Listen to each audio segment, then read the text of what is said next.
For today, we are discussing Tyler Perry's Divorce in the Black. Hi, Shannan E. Johnson here, CEO of The Professional Pen, where we develop screenwriters from idea to pitch. Need help with your screenplay? Go to www.theprofessionalpen.com. All right, let's get into it. Let's try to start off in a positive place. Number one, my Leo sister, Megan Good, is gorgeous. Let's start there. She's absolutely gorgeous. Number two, and I did not get her name. I meant to look it up before I came on here. My bad. Somebody else look it up. There's always going to be like the sassy best friend, etc., etc. But this young lady was fantastic. I could see her acting chops pushing right on through. You know what I mean? Because our actors are only going to be able to give us so much, right? They have a script. But I really feel like she tried to find her beats within what she was given. So kudos to her.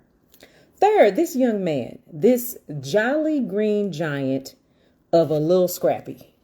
Because to me, his face was given Lil Scrappy. Did y'all see his thigh? Okay, we off task. We already off task. But if you're going to watch the movie, watch it just for the thigh. Because who knew they were making young men this big? They don't make young men this big anymore. That young man, never mind. We off task. Again. Okay, let's see. What are the other positive things I have to say? Okay, moving on. I'm going to try to put it in a few categories. One category is structure. It's always going to be structure. Another category is logic. Logic. I'm going to put redundancies under structure. And then the last thing is production. I think those are the things that I'm going to touch on. So spoiler alert. Okay. Spoiler alert.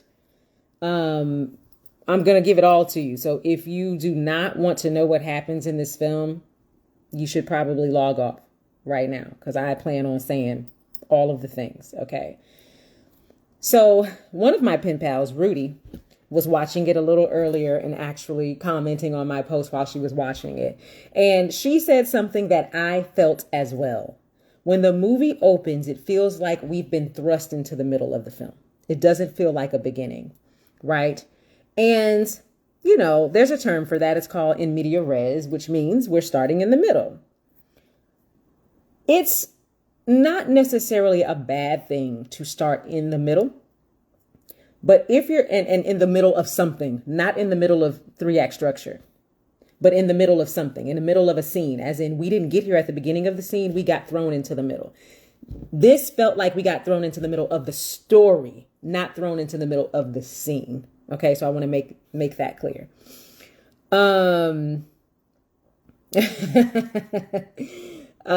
So it starts and it makes you feel like you're already in the middle of the story.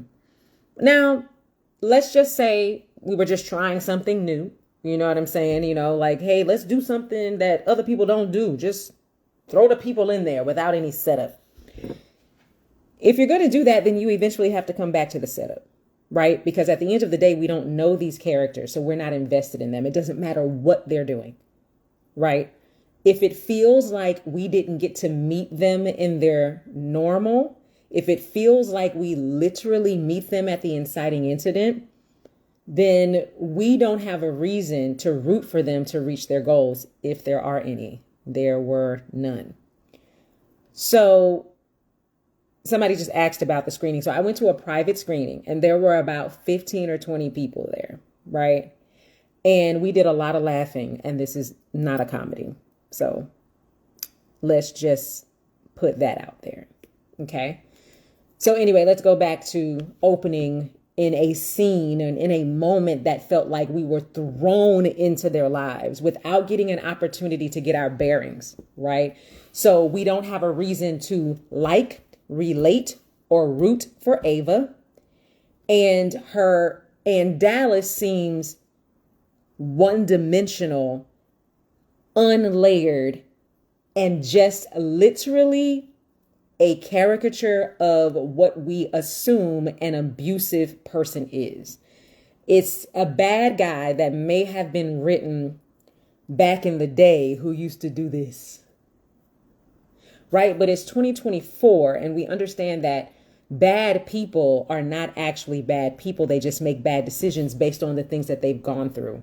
Most of them are either doing it because for an altruistic reason, meaning I'm doing bad things so I can get something good out of it, or they are doing bad things that they don't want to be doing, but because of who they are and what they've been through, that's why they do bad things.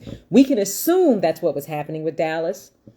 Dallas, out of absolutely nowhere, tells us that he killed his dad. Absolutely nowhere.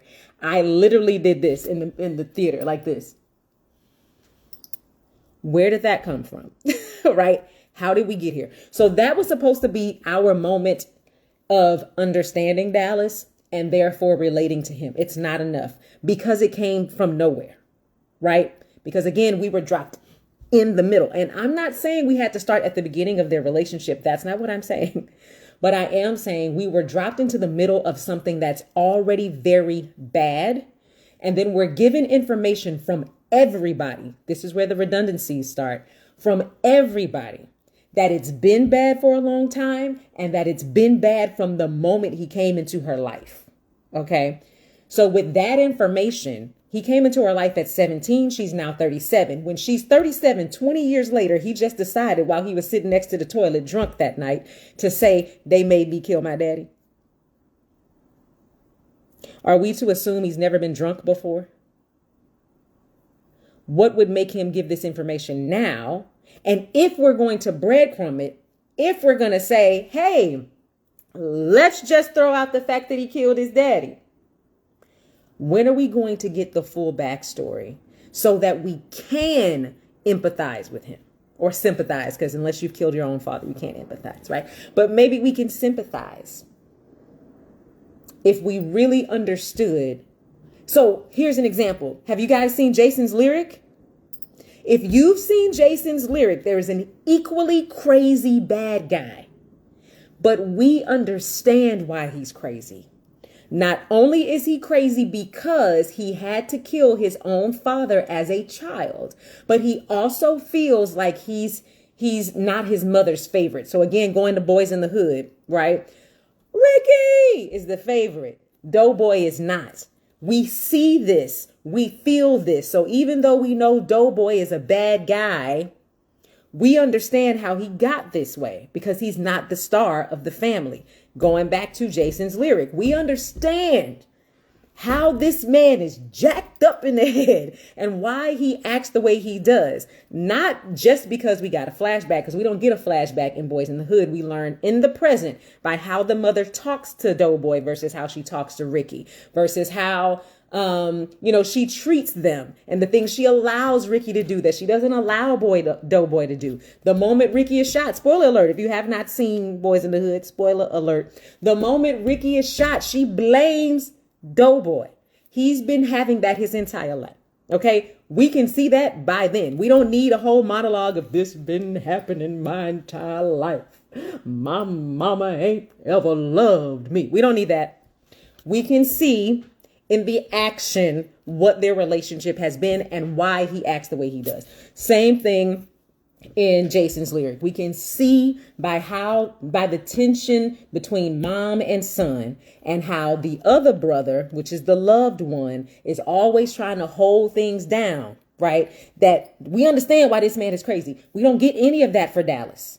We just get crazy and then they made me kill my daddy randomly near the toilet.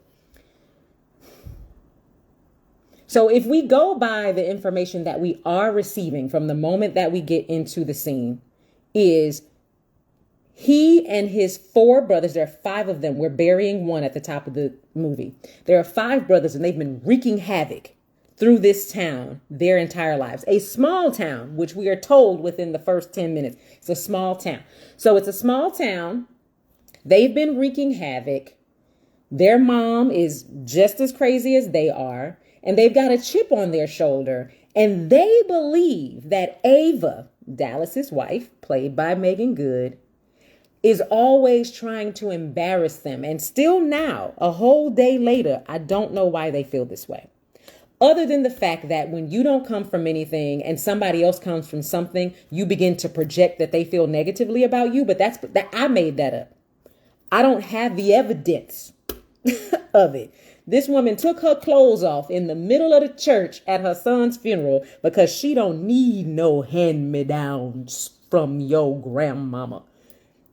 Oh, okay. But what did these people do to you? What has Ava done? Because all of the brothers dislike Ava. It's one thing to dislike Ava's parents who are religious and therefore judgmental, right? That's one thing. It's a whole nother thing to dislike Ava when she hasn't given you any evidence of ever feeling like she's better than you, right? And if she did, we didn't get the evidence, so we don't believe it. All right. So the film opens and it gives you a jaw-dropping moment, and it's forced for that, right? None of it makes sense. None of it makes sense. But the point is to feel, oh my God, I can't believe they did that. The point is to feel uncomfortable, especially if you're a religious person. Like I felt uncomfortable, right? So, all right, that's what you intended to do. You did it. Congratulations. But to what end? That's always going to be the question, pen pals. To what end? What do you gain? What do you lose? How does this get you closer to your goal to take this dead body out of the casket and carry it out of the church and then bury it in your yard? Because guess what? It never amounted to another thing in the script. It didn't cause anything. It was just fanfare, right? So as you probably hear me say all the time, everything in your script, everything is cause and effect. Everything. If what you're showing me doesn't affect anything else, take it out. Why is it here? It doesn't matter if it's a cool moment. Doesn't matter. That young man being buried in their yard was not the impetus for anything. Nothing. Just fanfare, which we don't need. Okay. Now, going back to not being able to invest in them because we're thrown in the middle of it. Okay. Our protagonist is Ava, obviously. One, because this is a Tyler Perry film and the woman is almost always the protagonist. Two, she's being beaten by her husband. Welcome to Tyler Perry land. But when we meet her, this man is rude, mean, abusive in front of everybody and to her, and tells her on multiple occasions to leave him alone. And this little girl keep running after him, and I'm trying to figure out how you want me to be invested in her. I'm trying to figure out why I should be invested in a dummy. And I'm saying it that way, not because this doesn't happen in real life, but because this is on film and now I need evidence. I need something that makes me invest in her. And I can't invest in her not wanting better for herself. Because you threw me in the middle of the bad, I don't know what the good looks like. And by the time they try to show me these little spurts of good when she's running, that don't mean nothing to me. Because everybody, your mama, your daddy, and your best friend have told me that you have been sad since the day this man walked into your life. So that doesn't mean anything to me. I'm on the side of your mom and daddy. Who raised you? How did we get here? And why should I be invested in you? With that being said, the inciting incident is that he asked for a divorce. Okay? Not her. She does not have a goal. She don't want to get over him. Her parents force her to get over him.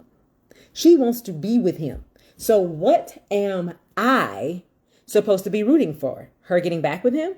Because I can root for her wanting to change, but let's take it to real life for a second. If the person doesn't want to change for themselves, it doesn't matter how much you want them to change. And so that's how I feel watching Ava, because she wants to be in relationship with this man. So why am I here? What am I here to witness?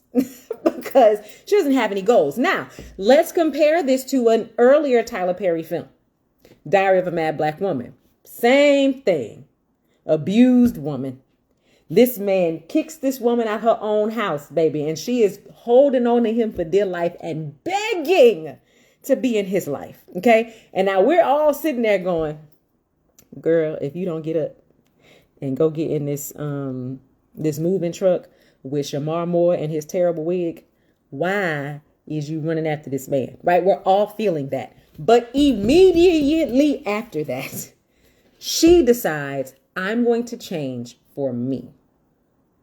Immediately after that, she starts making a list of the things that she needs to do. She gets a job.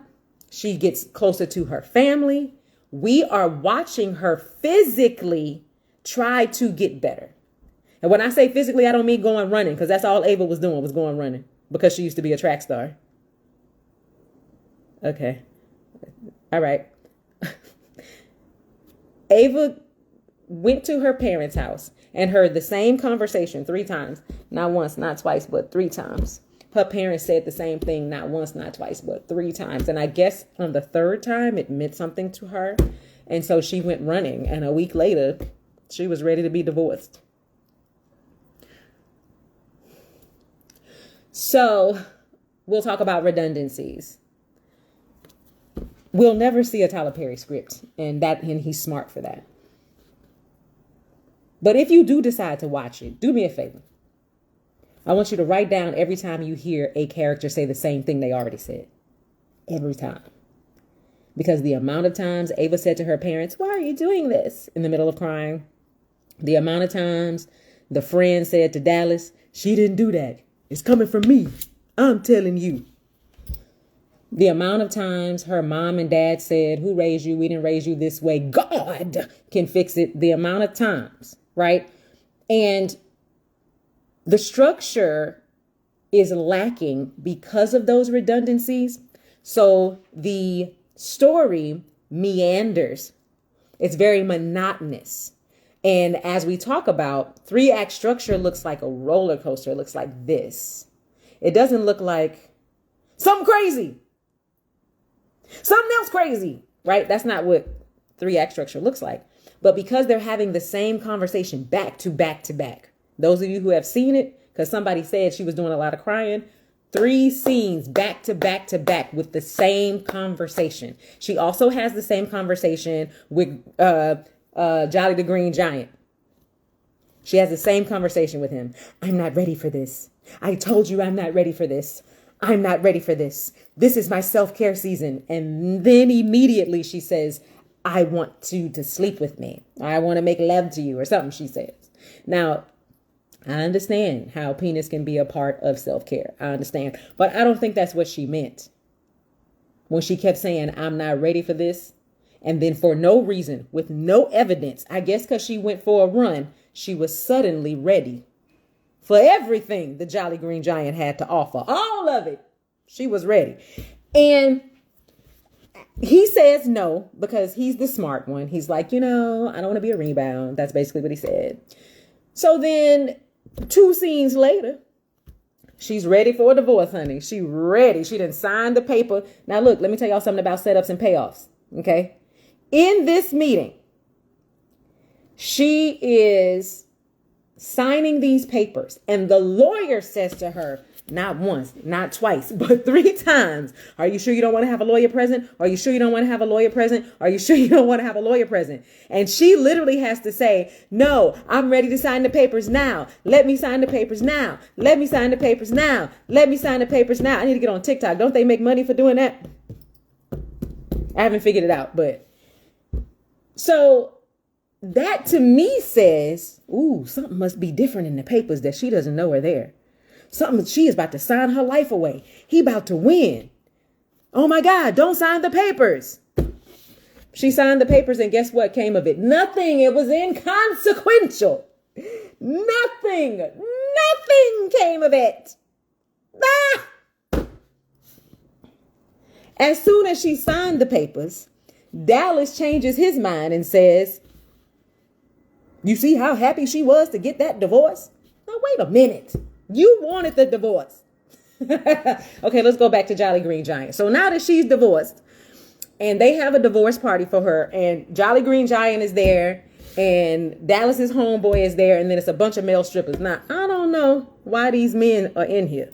Okay, this is a women's divorce party. I don't know what y'all in here for. But, you know, I guess because she needs to sleep with him, he needs to be there to dance with her and she needs to have a gummy and because whatever.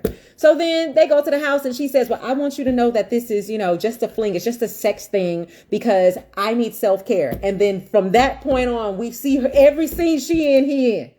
Are you getting self-care or no? Like, you keep saying you don't want to be around this man. And then he says, can I see you later tonight? And she says, yes.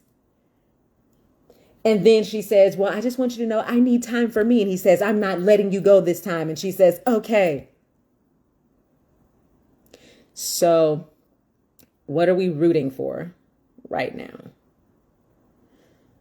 After she signs the divorce papers, we don't even get to stay in our, oh, this is a new Ava. She's like, you know, go girl. You are confident after a week of being at your parents' house, right? Like, we don't get to stay in that because her ex-husband starts acting crazy immediately. And from that point on, it just becomes crazy on top of crazy on top of crazy. But it's not escalating upwards because it's the same kind of crazy. So the same kind of crazy, I'm not saying do something stupid, right? But the same kind of crazy still reads like this. Same kind of crazy is just like this. So he's crazy until the end of the thing. What I want you to get from the lack of structure is redundancy slows down pacing. Redundancy doesn't push story forward. If you have more than one scene where people are having the same conversation, you can remove one of those scenes because we didn't get any new information. If you're going to have some of the same information, I'm going to say fine, but it depends on the context. But then now we got to get new information. And that's something I have to remind myself too, right? Like, when you allow dialogue to push your story forward, then what you're doing is having the same conversations over and over and over and over and over again, right? And those redundancies don't push your story forward. Secondly, you have to give us a chance to invest in your characters. We have to invest in them. The only way we can invest in them is if we like or relate to them. With Ava, because we're thrown in the middle, and she seems desperate from the moment we meet her to a man who has shown us nothing. So I'm going to again compare it to Diary of a Mad Black Woman. We open up with the two of them looking like they're in a great space, with this man standing at the podium, blowing kisses at her and saying he couldn't be anybody without her. We get a small peek at, oh, I understand why she's into him. Oh, this is great. Oh, they're a great couple. And then we're, 2 seconds later realize, oh, that was all fake. And he's got a mistress, blah, blah, blah, blah, blah. In this particular case, I never got a chance to relate to her. I never got a chance to invest in her. And because she had no clear goal, Dallas is the one with the inciting incident. Dallas is the one who says he wants a divorce. Dallas is the one that has a goal to divorce her. And then at the midpoint, if we can call it that, changes his goal to get her back. She, on the other hand, never has a goal. Ever. And without a goal, she's inactive because now we have nothing to track. For those of you who get notes from executives, that's what they mean. We have nothing to track, meaning we have nothing to follow as evidence that this person is getting closer to or farther from what they intend to do. Okay, let's talk about logic. Yo, we were laughing in this doggone film. Okay. Oh, so Dallas, who's the bad guy, killed all of Jolly the Green Giant's animals. Now, Jolly the Green Giant is a farmer. That means his livelihood is his animals. Okay? Now, he gets to this place with these dead animals and he feels absolutely nothing about it. Nothing. Nothing. He calls Ava and he's like, yeah, I'm just calling to see how you doing. Oh, by the way, all of my animals are dead. I think Dallas might have done it. What you doing tonight? Not to mention, let's throw a little production in there, y'all. If you don't do nothing else, fast forward through this movie and look at them animals. Y'all, those animals look crazy. They look so fake. They look so fake. And then, you know, for people who have never been on a farm, who are not country people, my people are from the country. My daddy was a cowboy, okay? So we had some animals. We only had horses and calves, right? But on my great aunt's farm, they had chickens and all these other things. Most farmers do not keep all of their animals in the same space, okay? Baby, every single kind of animal you can name was dead all in one area.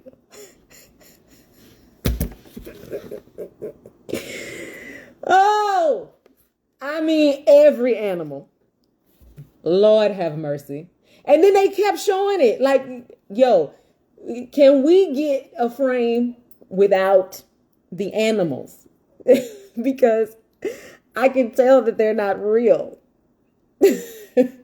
Y'all, they were bad. Oh, they were bad. But again, this was his livelihood. So you don't care that your animals are dead? Have y'all seen the movie? Is it Dark Waters? I talked to y'all about it before. With my boy, what was my boy's name? Mark Ruffalo, right? Dark Waters, the inciting incident is that a farmer's animals keep dying. And he's trying to get the police involved, the government involved. He wants to know why his animals keep dying. Because he can't feed his family if his animals keep dying. Do y'all know how much those animals cost? Have y'all ever looked up how much a horse or a cow costs? And you didn't killed everything, the goats, the chicken, the dog was dead, y'all. The dog. All the animals were dead. And your boy was like, maybe Dallas did it. Maybe he didn't. The police were like, we have no evidence. There's 50 dead animals in front of you, Mr. Police Officer. I think your evidence is right here. It's right here. So we have to follow the logic, you guys. And again, the point of everything in your script should be to cause something. The dead animals did not cause Jolly Green Giant to get into action because he didn't care. It did not cause the police to get into action because they didn't have enough evidence. So why do we need dead animals? Ain't nobody doing nothing. The other logic thing. They're in a small town, which we were told. So when she went back to her mom and them house for the week so that she could get herself together, why didn't she ever run into his mama, his 3 brothers, him? I think he was still in the city. I think they tried to make it seem like he didn't really have no job or nothing or really do anything. But then he had a job and then he had like an apartment or a condo or something. It was kind of hard to follow. So when he divorced her, I was like, but where you gonna go? What you gonna do? Because it seems like you don't have too much. But I guess even though he was a drunk and a crazy person, he went to work and acted right. Right. So anyway, so she back in the small town where everybody knows your name and you ain't running into these people. Ever. You ain't see them. They didn't see you. They couldn't add to any conflict. They know what church you go to. They know where your mom and them live. And they just wanted Dallas to break up with you so badly because you're the problem, as if breaking up with you was going to change their lives. And then they just allowed you to just trot around the city. And they didn't get mad till you was hanging out with Jolly Green Giant. But you didn't see them anytime before then. Okay, got it. I talked to you guys about this earlier, that she supposedly started dating him at 17. And according to the home videos that they randomly brought out and randomly edited so that you could only see the highlights of her whole life, we see that she's not happy from the moment she met him. So help me understand why she wants to be with him. Also, if they're from a small town, how they only meet at 17? They should have been knowing each other. They should have been at the same elementary school, same middle school, same high school. And you know what? If they had grown up together, literally, I could understand a little bit more. I would need the information and I would need to see them have some semblance of a moment. Let's go back to Diary of a Mad Black Woman. When she ends up taking care of him, right? And she nurses him back to life because that's what Black women do, right? After that, we see a moment between them that makes us go, yeah, I see how this worked at some point. Like, okay, I see it, right? We don't ever get that with her in Dallas, ever. So the entire time, I'm not on her side. I'm actually on her mom and daddy side. Who raised you? That's what I'm on, right? But had they grown up together, then now I can understand that a little bit, because when you grow up with somebody, when you're a kid with somebody, you don't see their flaws in the same way because you know them. You understand them on a deeper level. So you might sign up for a whole bunch of toxic stuff that you shouldn't sign up for because you remember that kid. You know their hopes. You know their dreams. You guys dreamed together, right? But he came at 17. And if his whole family was already wreaking havoc around the town, you said to yourself, that's it. That's the one. Meanwhile, Jolly Green Giant was there the whole time. He was there the whole time. Now, he said he was a little chubby. So, okay, maybe that was it. Let me tell you what sent me, though. There are two things that sent me. There are probably some other logic things that are hilarious. But there are, there's a lot more logic stuff. So one of the ones that sent me was Jolly Green Giant came over and they had relations. And the next morning she gets dressed to go to work. And I guess she's going to leave him at her house. And on the way out, she tucks him in, but from her side of the bed where he is not. So she basically just pulled the cover up over nobody and nothing and patted it. And y'all, I was crying because who are you tucking in? Big as he is, you can't see him. He on the other side of the bed, girl. Go over there. Why don't you go get you some sugar before you leave? Did y'all see his thighs? Y'all got to watch this movie just to see the yams.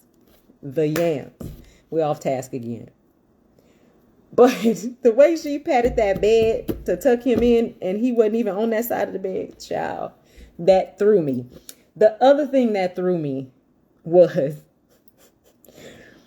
Dallas broke into the house, y'all, on the second floor. Y'all, how he get up there? She's downstairs because she baited him to get to the house. She's downstairs. And we hear a window break. Now, I say to myself, okay, he coming in through the back door. Now, he got in there the first time. This is his second time breaking into the house. He got in there the first time and he didn't break no windows. She changed all the locks. She said this. I changed all the locks. How did you get in here? He doesn't answer the question. He says, I can get in my own damn house. Okay. But the second time he comes, he breaks a window. Okay. Cool. And then he comes down the stairs. Y'all, how did he get up there? Please cut to him climbing up the house. Please show me this man shimmying up. How did he get up there, y'all? How? Sent me. My friend, and the two rows behind us. One woman got up at one point. I said, she leaving. She can't take it no more. She leaving. Some other things that didn't make logical sense, which also can fall under production. So they take the young man's body out of the casket and bury him in their front yard. It's a big, big mound of black dirt. And baby, these men are spotless. I mean, t-shirts looking tied fresh. Tied fresh. Tied with bleach. Because the shirts were white. Yep, in my white tee. Now, did y'all dig this grave? Are you sure? Because that ain't one piece of dirt on these young men. Not one. And you want me to believe they just dug this grave? Okay. Then Jolly Green Giant beats up Dallas. And then he wants to, do away with him. And Ava's like, nah, I got it. Now look, I don't know if y'all have ever seen Megan Good in person. She's a tiny little thing, right? I don't necessarily mean by height, even though compared to some people she's tiny, but maybe she's like this much shorter than me. And I'm almost 5'4". So I'm 5'3", 63 inches. Okay. So give her 62. Okay. But she's a skinny little something, right? So she says, I got it. I'ma do it. Right. So she drags him out of the room, down the stairs. He never hits his head. Okay. She drags him down the stairs, out the front door, down the path, and to the truck. And then Jolly Green Giant came and helped her put him in the truck. Not one bead of sweat. Not one hair out of place, baby. Still looking like maybe it's Maybelline. I mean, just intact.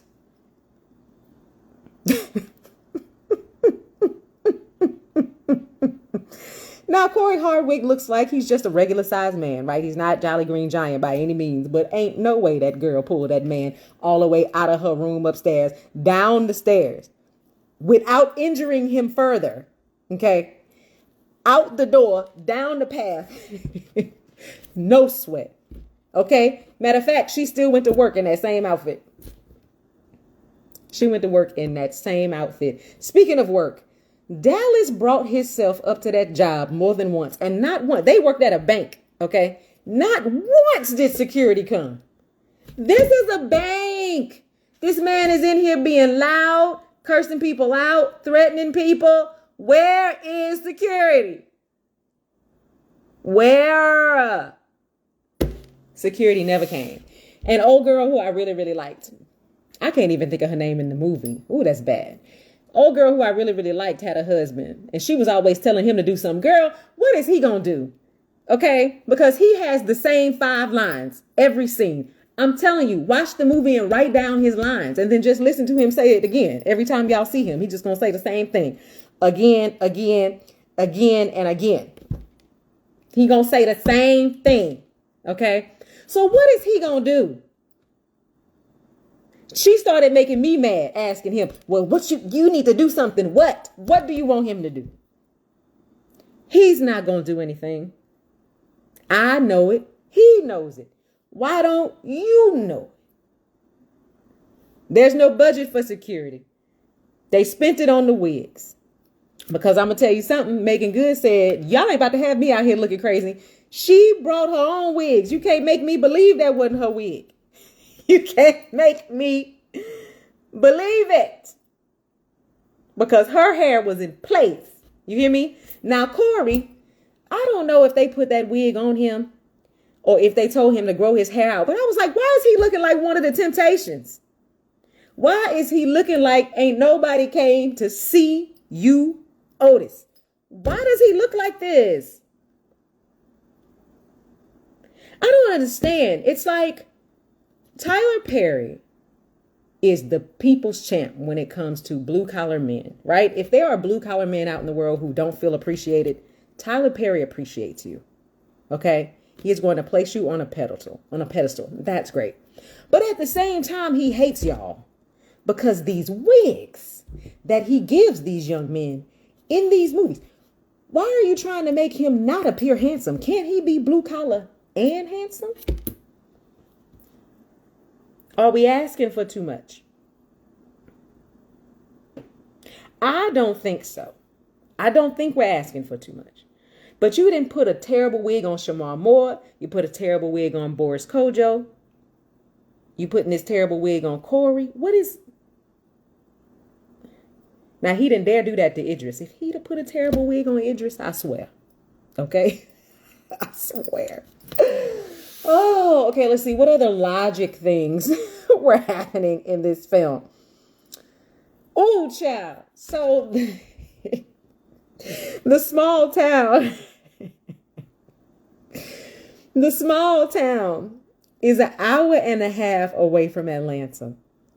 And the amount of times there was an emergency and they were like, I'm on my way. Girl, everybody gonna be dead by the time you get there. You have an hour and a half drive. There was one time where Ava actually says, we'll be there in an hour and 15 minutes. Yo, you're not going to make it. You're not going to make it. They're going to be dead. You're going to miss it.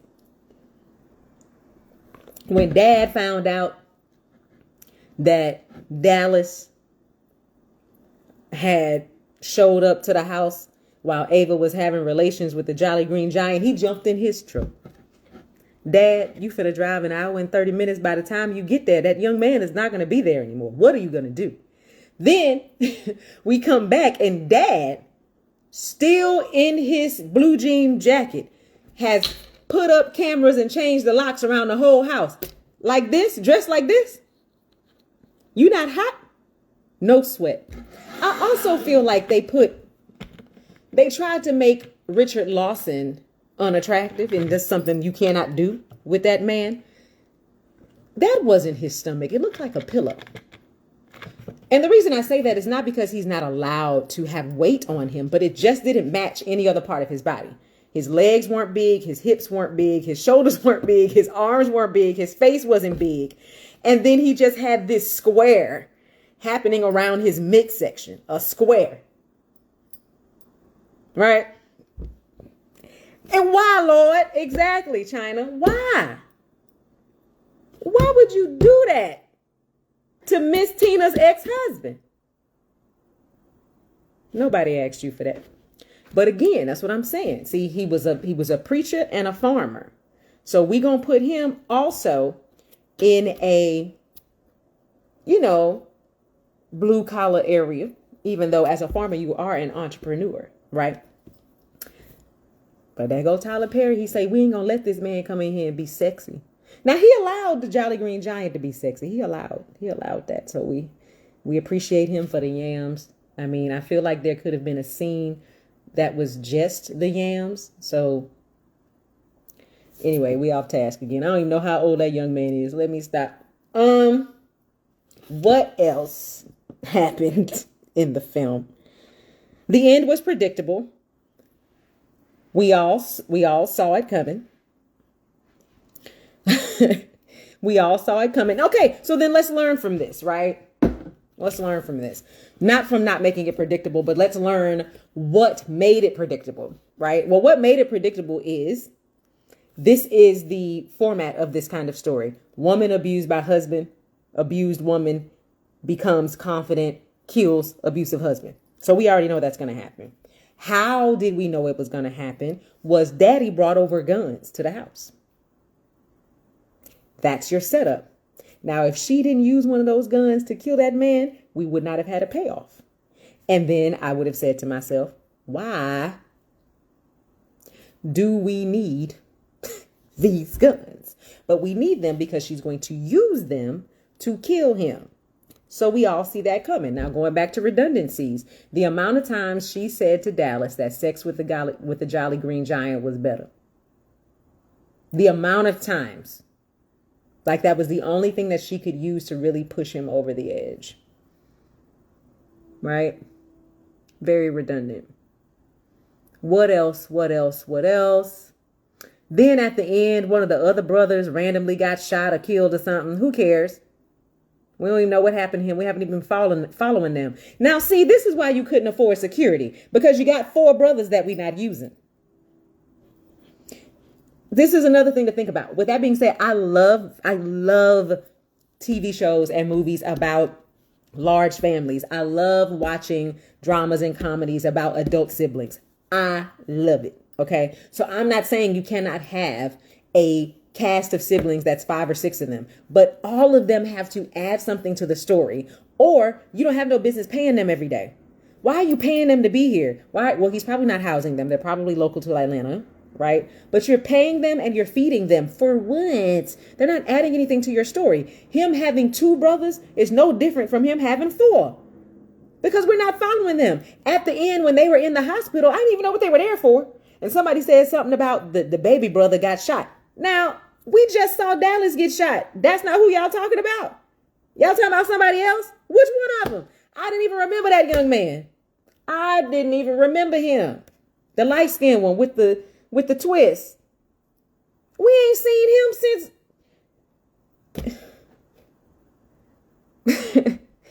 Why are y'all in this hospital at the end of this movie? Nobody is checking for y'all, because at the end of the day, y'all are not even a threat. Y'all don't even have a reason to hate this girl. So the mama talking about, you killed my son. This ain't over with. Girl, what is you gonna do? Nothing. Nothing. Okay. I think I covered it all. I always try to make it something for you to learn from. I don't consider myself a film critic, though. I would love to be a Siskel and Ebert. I mean, sign me up. Where's my TV show? I'm not going to do thumbs up the thumbs down. I'm going to do something different. But let me know, what magazine out there is looking for somebody to critique these films. Now, with that being said, the reason I don't consider myself a film critic is because I am a script consultant and a screenwriting teacher. And so I don't get on here just to critique films, to talk badly about the creatives, just so I can get likes, etc. I talk about produced films that I know you have seen so that I can pull things out that you can learn from. That is the point. If I thought that you weren't going to learn anything from it, I wouldn't talk about it at all. Right. So I'm not, on here just to go, ooh, a movie. Let's tear it apart. It's like, no, ooh, a movie. Let's talk about why it didn't work. And if you felt like it got torn apart, that's on you. Sometimes feelings get hurt. But the point is for you to learn what to do or what not to do because of it. So I think we used some great comps as we talked, through this. Diary of a Mad Black Woman, which is one of his films, right? Even Medea's Family Reunion does this same subject better. We talked about Jason's Lyric and Boys in the Hood when it comes to Dallas, and how they could have dimensionalized his character so we can understand him more versus making him a caricature of an abusive husband. People are not simply abusive just because they wake up one day and say, I want to be the bad guy. And I'm not saying that in real life we should be giving them any sympathy or empathy. I am just saying they are still full human beings. And if you want me to be invested in your story, then you have to give me full human beings. If I understood him a little bit, then I would have understood why she liked him. Because she kept saying, I just feel like he's almost there. Girl, it's been 20 years. He ain't gonna get there. I feel like he's almost there. I just, I'm trying to be there for him and work through it. But we're not rooting for you to do that because we don't see the good stuff. So here's another note. When you have an intentionally unlikable character, they have to have redeeming qualities. They have to. They have to have redeeming qualities. And he had none. It's not like I saw him be good to his brothers, be good to his mama, be good. He didn't save a cat. For those of you who've read the book, save a cat. Do something so that I know that there is some humility, some humanity, something up in there. You know what I'm saying? But instead, we just got this one-dimensional caricature. And I think that really hurt, obviously there were other things that hurt the film, but I think that really hurt the film. Us not being able to relate and invest in Ava the way that we did for the characters in Medea's Family Reunion and Diary of a Mad Black Woman. We were rooting for those women, right? We don't root for Ava, and that sucks. Now, with that being said, I saw on the Black Script. He posted a video and tagged me in it because he put a part of my video in it. But at the beginning, somebody is interviewing Corey Hardwick and Megan Good and asking them to rate it. They're like, rate it 1 to 10. And Corey Hardwick is like 10 out of 10. And then she asks Megan, she says, rate it 1 to 10. And she says, I rate it. It was really good doing the film. And it seems like everybody liked it. Megan, you did not give a rating.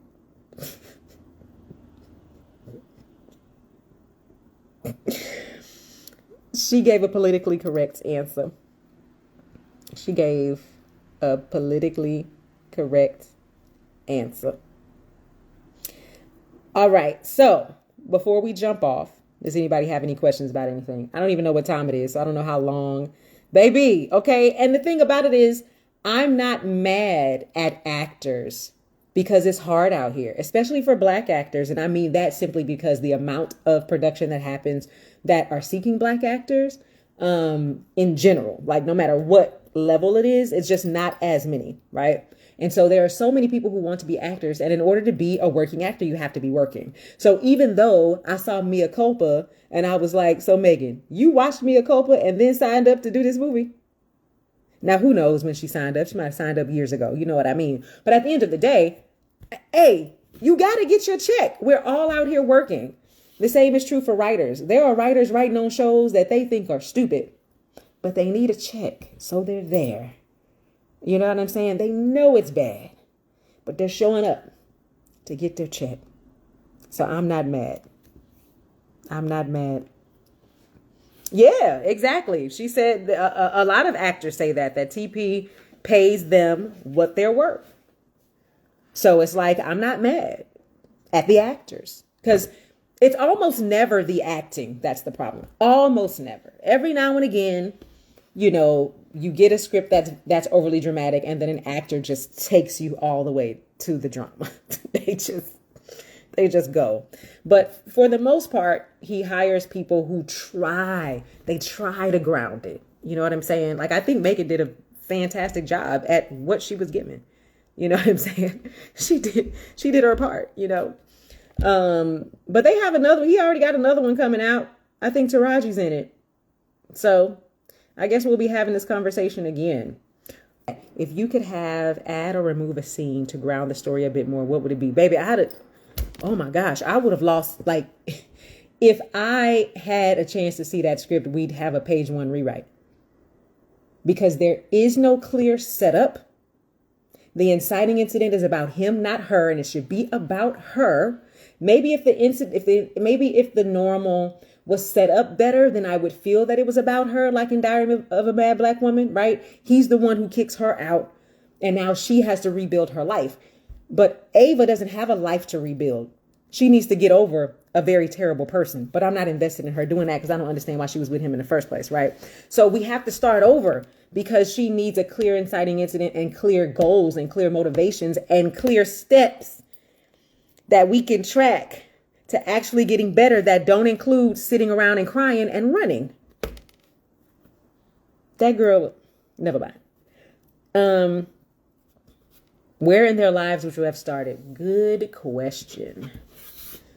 And the only reason I can't answer is because since there wasn't actually a story, I don't know where I needed to start in order to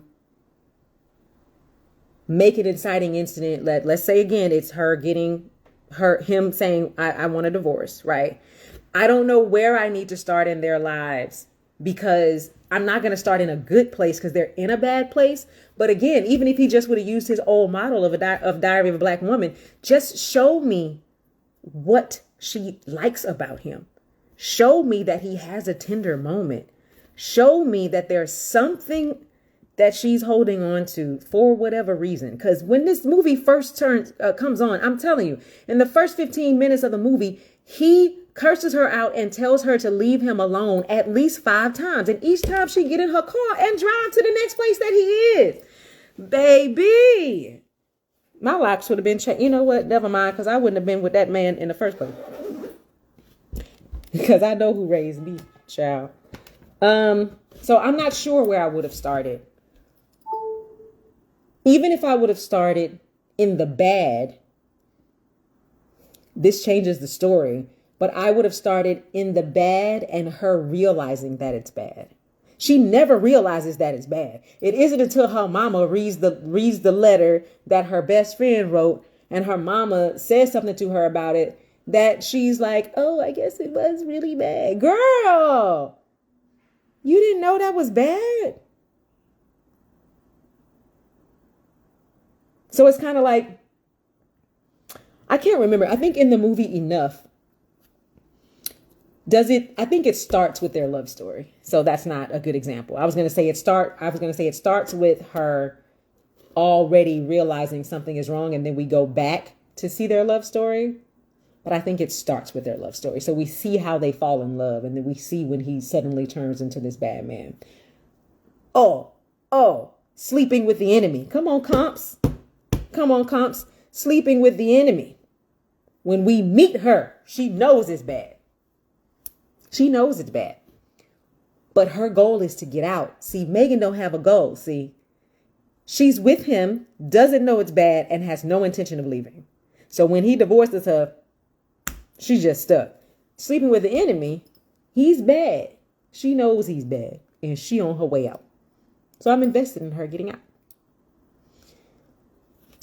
Her wound from youth and the wound right before we met them. They didn't do that? No, child. She didn't have a wound from youth, supposedly. He has one that he told us when he was drunk sitting next to the toilet that he killed his daddy. I think because he was beating on his mama, per usual, right? But she didn't have a wound. She was a happy kid. Then she met him and she became sad. She used to smile all the time. And then she met him and she stopped smiling. But that's the man she wanted to be with. So again, I'm not saying this doesn't happen in real life, but I'm saying when you put it in a film, you have to make us believe it. Like, it has to be believable to us. I'm sure even women who have been that way in their lives are probably watching this movie like, she's stupid, right? You have to give us evidence. We have to understand. Women aren't like this randomly behind a dude. They're like this behind a particular dude because of some kind of connection that they have that the rest of the world can't see. The rest of the world can't see it. She sees it. And because it's in a movie, we have to see it. She can't see it by herself in the movie. In real life, she can see it by herself. In the movie, she can't see it by herself. We have to see it too. Because if not, then I'm not going to root for you. Goes back to structure. Absolutely. All right. Happy writing. The professional pen. The professional